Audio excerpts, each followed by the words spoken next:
कभी कभी जिंदगी में एक क्षण, एक दृश्य या एक चेहरा हमारे जीवन की दिशा बदल देता है। यह कोई बड़ा हादसा नहीं होता, ना ही कोई शोर मचाता है, पर भीतर कुछ गहराई से, खामोशी से टूट जाता है और फिर वहीं से होती है एक नई शुरुआत।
नमस्कार, मैं अभिषेक शुरुआत।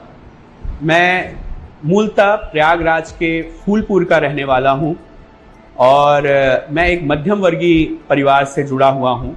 मेरे पिताजी रेलवे में कार्यरत थे और मेरे माताजी गृहिणी हैं और मैं 3 भाइयों में सबसे छोटा हूं।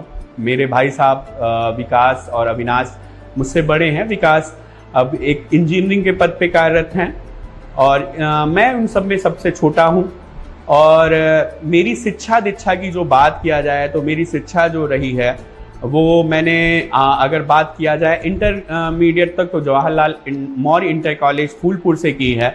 और अगर उसके बाद मैंने स्नातक किया और फिर परास्नातक किया। परास्नातक मैंने समाज कार्य से ही महात्मा गांधी अंतर्राष्ट्रीय हिंदी विश्वविद्यालय से किया है। और रही बात बचपन से ही मुझे अगर कहा जाए तो मैंने अपनी माँ को और अपने बड़े भाई विकास को अपने आदर्श के रूप में माना है। मेरी माँ बचपन से ही लोगों की यथासंभव सहयोग करने में भरोसा करती थी। उन्होंने हमें बचपन से ही सिखाया कि आप जितनी ज़्यादा से ज़्यादा जो भी आपसे संभव हो सकता है वो आप सेवा करें। और वो जो एक दौर था कि हाँ, बचपन में वो उनकी जो सीख थी उसने मुझे बहुत प्रभावित किया। और साथ ही साथ मैं अपने भाई जो विकास हैं उन्होंने मुझे कहे तो हर उस कार्य में एक सहयोग देना या एक मार्गदर्शन करना। मैं अगर अपने जीवन में किसी को मार्गदर्शक के रूप में मानता हूँ तो पहले मार्गदर्शक के रूप में मेरे भाई हैं, जिन्होंने मुझे हमेशा बताया सही और गलत का, और सही और गलत के जो फासले होते हैं उनका निर्णय लेना, कितनी दृढ़ता से आपको निर्णय लेना होता है, तो वो मेरे भाई से मुझे मिला। और इन्हीं की वजह से मैं धीरे धीरे आगे बढ़ता। और जब कार्य के दौरान की बात किया जाए तो बहुत से ऐसे साथी रहे, बहुत से मार्गदर्शक रहे जिनसे मुझे सीखने को मिला। चाहे वो प्रयागराज के ब्रांड एम्बेसडर संजीव त्रिपाठी और अर्चना त्रिपाठी, जो मेरे लिए माँ बाबूजी की तरह है, उनके व्यक्तित्व ने मुझे हमेशा प्रभावित किया। वो मेरे लिए एक रोल मॉडल की तरह हैं। तो इसी तरीके से मैंने अपने जीवन में कुछ व्यक्तित्व को हमेशा अनुसरण किया। और अगर मेरे बात करें कुछ आदर्श के नए पैमाने की, तो मैं कह सकता हूं कि मैंने भगत सिंह को हमेशा अपना एक हीरो माना है। और जो भगत सिंह की शिक्षा पे उनकी जो सोच थी, उसको मैंने हमेशा प्रयास किया है कि वो शिक्षा पे जो उनकी सोच है वो ज्यादातर लोगों तक मिले। शिक्षा में किस तरह से व्यवहारिक शिक्षा की बात करते थे भगत सिंह, और समान रूप से शिक्षा की बात करते थे, वो बातें मुझे बहुत प्रभावित करती थी।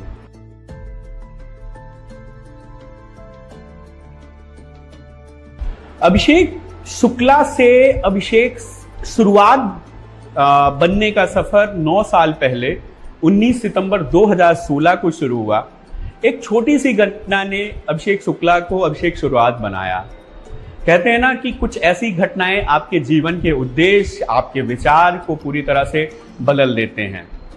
मैंने कभी नहीं सोचा था कि मैं कभी पूर्ण रूप से समाज सेवा के क्षेत्र में जाऊंगा। मैं भी आप जैसा एक छात्र था और छात्र के रूप में आगे बढ़ रहा था, यूपीएससी की प्रिपरेशन कर रहा था। और उस दौरान में एक वाकया हुआ और उसकी पटकथा लिखी गई एक क्रॉसिंग पे। एक बच्ची जिसे मैं कोचिंग से जब मैं लौट रहा था, जो मुझे मिली क्रॉसिंग पे, और वो मिली, उसने लगातार भीख मांगा। पहले मैंने अनदेखा किया क्योंकि हम ध्यान नहीं देते ऐसी चीजों पे। वहां से फिर लेकिन उस बच्ची ने लगातार कि भैया मुझे कुछ पैसे दो, कुछ पैसे दो। फिर वहां से मैंने कहा कि ठीक है, मेरे घर के एक संस्कार में था कि कभी बच्चों को पैसे नहीं देना है, तो वो मैंने एक सीख रखी थी। तो मैंने अपने पास उस दौरान में खाने के लिए हम बिस्किट अपने हमेशा बैग में रखते थे कि ठीक है, सुबह से लेके शाम तक का समय है तो क्यों ना बीच के दिन समय में ही हम कर लेंगे, खा लेंगे। तो वो बिस्किट जब मैंने निकाल के दिया, पहले तो उसने कहा कि नहीं ये नहीं लेना है, हमें तो पैसे चाहिए। लेकिन बाद में मैंने कहा नहीं, लेना है तो यही लो, नहीं तो कुछ नहीं मिलेगा। तो उसने वो बिस्किट लिया। उसके बाद फिर वो थोड़ी देर तक खड़ी रही। तो मैंने कहा अब बताओ अब क्या चाहिए? कहीं नहीं, कुछ नहीं, बस मुझे पैसे चाहिए। मैंने कहा ये बताओ तुम्हारे घर में कौन कौन है? तो उसने वो बिस्किट खाते हुए बड़ी मासूमियत से बोला मैं हूं, मेरा छोटा भाई है। 10 साल की बच्ची थी, उसने बोला कि मेरा 5 साल का छोटा भाई है, मेरे पिताजी हैं जो हमेशा शराब के नशे में पड़े रहते, मेरी माताजी इस दुनिया में नहीं है। जब उसने ये बात बोली तो वो बड़ी बेफिक्र थी। मुझे लगा इतना सहज कोई कैसे हो सकता है इतनी बड़ी बात को। लेकिन कहते हैं ना कि जो आपकी परिस्थिति होती है वो इंसान को बहुत मैच्योर बना देती है। मुझे लगा मैंने इसको खाने के लिए दिया है तो ये कुछ और पैसे के लिए झूठ बोल रही है, एक स्टोरी बना रही है। मैंने कहा ये बताओ तुम्हारा घर कहाँ है? उसने बताया कि पास में ही चुंगी बस्ती है, वहां पे मेरा घर है। मैंने कहा तुम्हें तुम्हारे घर चलूं, मैं मिलना चाहता हूं तुम्हारे पिताजी या भाई से। क्या बस थोड़ी देर रुकिए और फिर मैं चलता हूं। पहले एक बच्चा पढ़ा, फिर 3, फिर 5 हुए। तिरंगा पार्क में बिठाकर कहानियां, अक्षर, गिनती, पढ़ाई शुरू हुई। किताबों से नहीं, रिश्तों से। लोग हंसे, कहते क्या कर रहा है ये लड़का? रिश्तेदार बोले आईएएस बनना था, मास्टर बन गया। पर अभिषेक मुस्कुराता रहा, क्योंकि जवाब उसे वक्त से चाहिए था, ना कि किसी भीड़ से। धीरे धीरे बच्चे जुड़ते गए, उनके दोस्त, उनके भाई बहन। फिर कुछ साथी भी मिले जो बिना किसी तनख्वाह के बस सपने के लिए साथ चल पड़े। कभी बच्चों के लिए अपने खाने का पैसा दे दिया, कभी साइकिल बेच दी, कभी किताबें उधार मांग ली। अभिषेक ने हमेशा शिक्षा को हक माना, सिर्फ स्कूल की चीजें नहीं बल्कि इंसान की बुनियादी जरूरतें।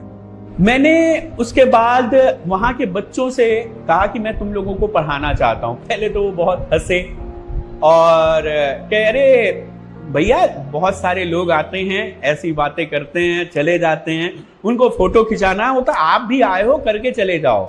मैंने कहा नहीं, मेरा ऐसा कुछ नहीं है। बहुत सारे विश्वविद्यालय के बच्चे आते हैं, इलाहाबाद विश्वविद्यालय के कुछ संस्था वाले आते हैं, आपको भी जो करना है मुझे कुछ दे दो, आप जाओ फोटो खिंचा के चले जाओ, मुझे आपसे कोई दिक्कत नहीं है। मैंने कहा मेरा कोई संस्था नहीं है, मैं किसी विश्वविद्यालय का छात्र नहीं हूँ, बस मैं पढ़ाना चाहता हूँ। फिर मैं वहां से निकला, मैं अपने घर आया। उस रात को मेरी आंखों से नींद गायब थी, क्योंकि वो पूरी बस्ती का जो नजारा था, वो बिटिया जो थी जिसने मुझे नींद से मेरी नींद को बिल्कुल से कह सकते दूर कर दिया था, वो बिटिया का चेहरा कि एक बच्ची कैसे 10 साल की अवस्था में इतनी कष्ट झेलते हुए एक पूरे परिवार का पालन पोषण कर रही है, वो बिटिया का चेहरा, वो बस्ती का चेहरा। और वहीं से एक संकल्प लिया कि क्यों ना एक शुरुआत करते हैं, शुरुआत करते हैं शिक्षा की, शुरुआत करते हैं एक ज्योति शिक्षा की। तो वहीं से ये प्रयास शुरू हुआ। अच्छा, उस समय भी मैं आपको बताना चाहता हूं कि मेरे दिमाग में था चलो क्यों ना बस अपनी पढ़ाई के साथ 1 घंटे का समय इनको दिया जाएगा। मैंने कभी ये नहीं सोचा था उस समय कि नहीं इनको अपना पूरा जीवन मुझे देना या पूरे जीवन का यही लक्ष्य बन जाएगा। लेकिन क्या पता था कि वो 1 घंटे का सोच पूरे जीवन का लक्ष्य बन जाएगा, हर बच्चे को भिक्षा से दूर करके शिक्षा से जोड़ने के लिए एक उद्देश्य बन जाएगा। तो वहीं से इसकी शुरुआत हुई। दूसरे दिन उस बस्ती में पहुंचा, वहां से क्लासेस के लिए मैंने बात की। तो पहले बच्चों को लगा था कि जैसे सब करते नहीं आते, ये भी नहीं आएंगे, वो आए, लेकिन उससे वो इसलिए नहीं आए थे कि मैं उनको पढ़ाने पहुंचाऊं। उनको ये दिखा कि मेरे पीछे जो बंडल था, मैंने ढेर सारी स्टेशनरी ली थी। मैं उस समय ट्यूशन भी पढ़ाता था, ट्यूशन के पढ़ाए हुए पैसे से मैंने जो पैसे मुझे मिले थे उसी के मैंने खरीदे हुए थे, उसमें कॉपी किताब ये सारी चीजें मैंने खरीदी और मैं लेके गया। तो वो जो चीजें, जब कभी आप बस्ती में जाते हो वहां पे एक शोर मच जाता है, अच्छा कुछ बांटने के लिए आया है, बस वो देख करके सारे बच्चे मतलब छीनना शुरू कर दिए। मैंने कहा सबका मैंने नाम लिखा। फिर वहीं से ये प्रयास शुरू हुआ। बहुत सारी चुनौतियां आई, बहुत सारी चीजें आई, लेकिन शुरुआत अनवरत है, शुरुआत की शुरुआत हो चुकी थी। 19 सितंबर 2016 को वो एक छोटी सी शुरुआत हुई।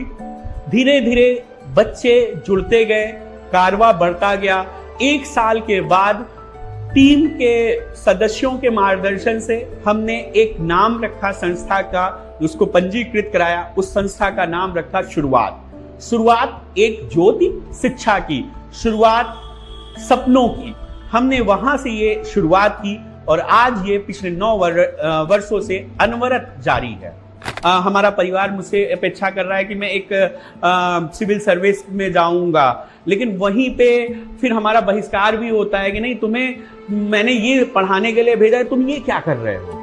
तो चुनौतियां दोनों, एक तरफ हमें मतलब जो समाज देख रहा है कि नहीं तुमने ये छोड़ करके तुम लीग से हट कैसे गए, ये पागलपन क्यों, तुम्हारी जरूर कुछ उसमें लाभ होगा, वहां पे लड़कियां रहती हैं इसलिए तुम जा रहे हो। लोगों ने मतलब पागलपन का जो आरोप लगाया, परिवार की तरफ से एक बहिष्कार की तरीके से आया, आर्थिक रूप की चुनौतियां।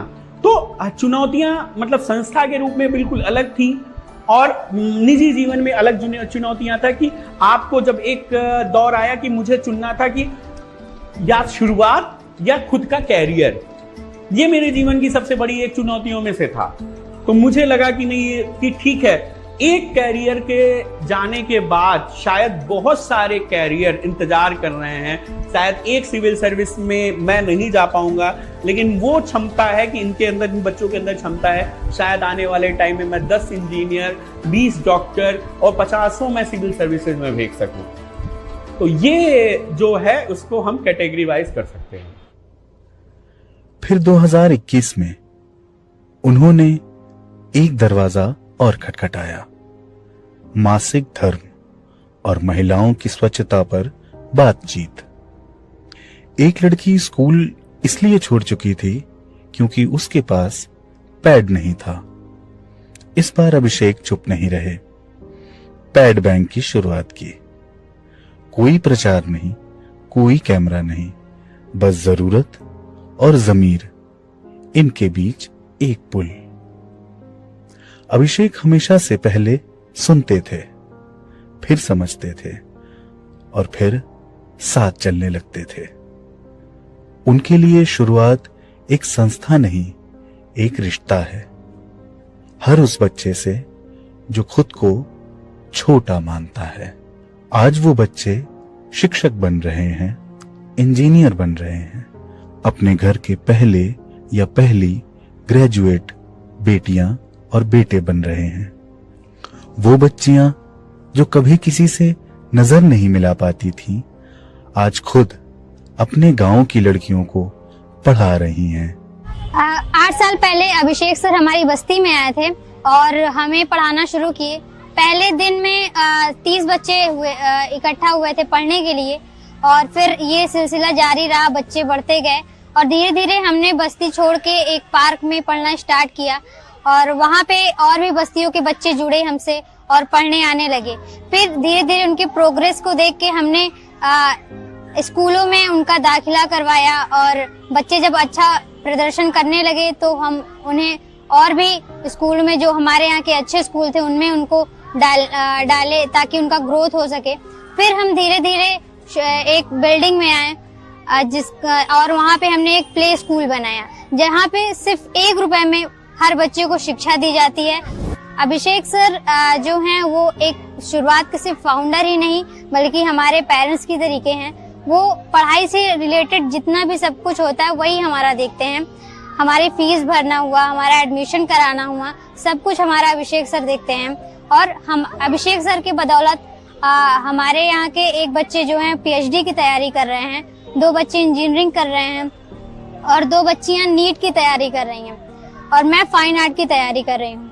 और उनकी बदौलत 10th और 12th में हमारा बहुत अच्छा परसेंटेज आया था और इससे बच्चे और मोटिवेट हुए और वो लगे हुए हैं आगे अच्छा करने के लिए। So when I came to this NGO and I had a conversation with Abhishek Bhaiya, I realized that how engrossed we are in making our lives better, and we are so selfish, and then we are so engrossed in thinking about ourselves. But meeting him made me realize that there is a greater cause to everyone's life, and because he is involved too much for the betterment of the society, and somewhere I also had that instinct that I wanted to do something for the marginalized class. So somehow the intentions matched and I got inspired, and that's how I joined it. यहाँ पे मैं बच्चों को पढ़ाने का काम करता हूँ। पिछले 4 सालों से जो सीनियर बच्चे हैं 10th और 12th, उनको इंग्लिश ग्रामर पढ़ाने का काम कर रहा हूँ। एक्सपीरियंस मेरा बहुत ही अच्छा था क्योंकि यहाँ पे बच्चों के साथ सिर्फ एक टीचर और स्टूडेंट वाला रिलेशन नहीं, साथ ही साथ एज ए फैमिली मेंबर मैंने कभी अपने आप को यहाँ एज ए टीचर प्रेजेंट ही नहीं किया। एक बड़े भाई जैसे बच्चों के साथ मिल के घुल के एक फैमिली जैसे हमने ट्रीट किया और हमें भी एक यहाँ फैमिली जैसा इन्वायरमेंट मिला। मैं घर से आज 8-10 साल से घर से बाहर रहता हूँ, लेकिन यहाँ आने के बाद जो वाइब्स मिलती है मुझे कभी महसूस ही नहीं हुआ कि मैं कहीं संस्था या कहीं कंपनी या कहीं इंस्टीट्यूट में वर्क करूँ। मुझे लगता है कि मैं अपने परिवार के साथ और परिवार के लोगों के साथ जुड़ के काम करता हूँ। जब लोग पूछते हैं तुमने क्या कमाया, तो अभिषेक कहते हैं मैंने वो मुस्कान कमाई है जो डर में छुपी सी रहती थी। मैंने वो विश्वास कमाया है जो एक बच्चा अपनी किताब में देखता है। मैंने वो सपना कमाया है जो अब किसी लड़की की आंखों में पलता है। अभिषेक की सबसे बड़ी जीत यह नहीं कि उन्होंने कितने बच्चों को पढ़ाया, उनकी सबसे बड़ी जीत है कि उन्होंने खुद को भी थकने नहीं दिया। हर ताने के बीच, हर मुश्किलों के बीच उन्होंने अपनी रोशनी बचा कर रखी। तो 2019 से जब हम 20 में आए, मतलब महिंद्रा कोचिंग हमने ज्वाइन की, तो उस दौरान मेरी एक दोस्त थी सुभी, तो उसने मुझे इस एनजीओ के बारे में बताया था। तो उस ड्यूरेशन में 2020 के लास्ट दिसंबर में फिर मैं इससे थ्रू, मतलब अभिषेक सर से मेरी मुलाकात हुई थी। देन उसके बाद फिर धीरे धीरे जर्नी स्टार्ट हुई हमारी, हम बच्चों से कनेक्ट हुए और कनेक्शन इतना ज़्यादा बढ़ गया कि एक होता है ना कि छोड़ के जाने वाला मन तो वो किया ही नहीं। बेसिकली बच्चों से कनेक्टिविटी इतनी मेरी बढ़ गई थी कि मुझे लगा कि अब यहाँ से जाना नहीं है। आई वॉज लाइक कि जब तक मैं प्रयागराज में हूँ तब तक ये हमेशा शुरुआत से मुझे जुड़े रहना। इवन मैं बाहर भी चली गई तो भी मैं इन बच्चों से जुड़ी रहूँगी। इतना लोगों ने इतना प्यार दे दिया, इतनी सारी चीज़ें दे दी कि अब जाने का मन नहीं करता यहाँ से।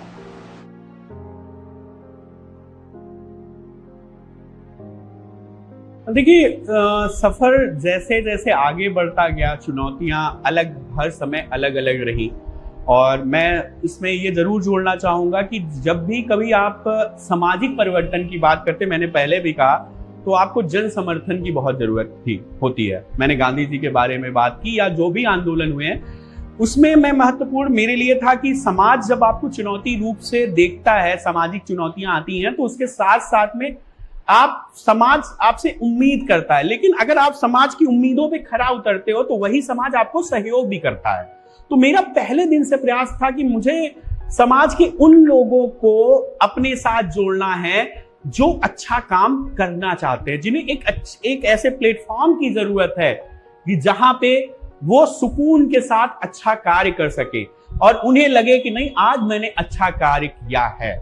मुझे लगता है कि मेरे 9 साल के अनुभव में ये चीजें मैंने कई बार महसूस की। बहुत लोग मुझसे साझा करते हैं कि वो अच्छा काम करना चाहते हैं, लेकिन उनको एक मंच नहीं मिल पाता। हमने प्रयास किया कि हम एक मंच दें उन लोगों को जिनको जरूरत है, जिनकी जरूरत है कि समाज कार्य के माध्यम से अच्छा काम करने की। मैंने लोगों से वहां पे अपील की, आप सहयोग करने के लिए मेरे पास सहयोग करने के लिए मैंने लोगों से अपील की। जितनी लोगों ने नकारात्मक, उसके साथ ही सकारात्मक आए, धीरे धीरे लोग जुड़ते गए।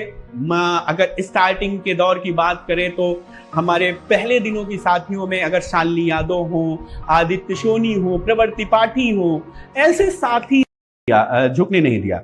चाहे वो अनुश्री घोष मैम हो, चाहे शालिनी हो, चाहे अवंतिका हो, या अंजलि हो, या केपी हो, तो ऐसे बहुत सारे नाम हैं जिन्होंने मुझे हमेशा प्रेरित करने का काम किया है। चाहे वो प्रवर हो, स्नेहा हो, विकास, विशारद, मनीषा, आकांक्षा, स्वतंत्र, शुभम रहे हों, आकाश, सोनाली, शांभवी, श्रेया, आयुषी और निशा मैम, अर्चना मैम, शोभित, अमित, अंकिता, अर्पिता, वर्षा, रीता मैम, विक्रम, अनूप, अर्पित, अमन, विशाल और सागर और मंजू मैम, रवि हो, चाहे श्रद्धा हो, आशिया, अंजू, शिवानी, अंशित, आयुष, नीरज रहे हों, उत्कर्ष हो, आदित्य सोनी रहे हों, वो विजय बोहरा भैया रहे हों, या आयुषी जिन्होंने बहुत महमूल योगदान दिया। तो इस तरह से कई ऐसे साथी रहे जिन्होंने शुरुआत को यहाँ तक पहुँचाया है। यस सर, आज मैम इंग्लिश पढ़ाई हुई है मैम। वो सर पढ़ना अच्छा लगता है सर, तो इसीलिए चले आते हैं।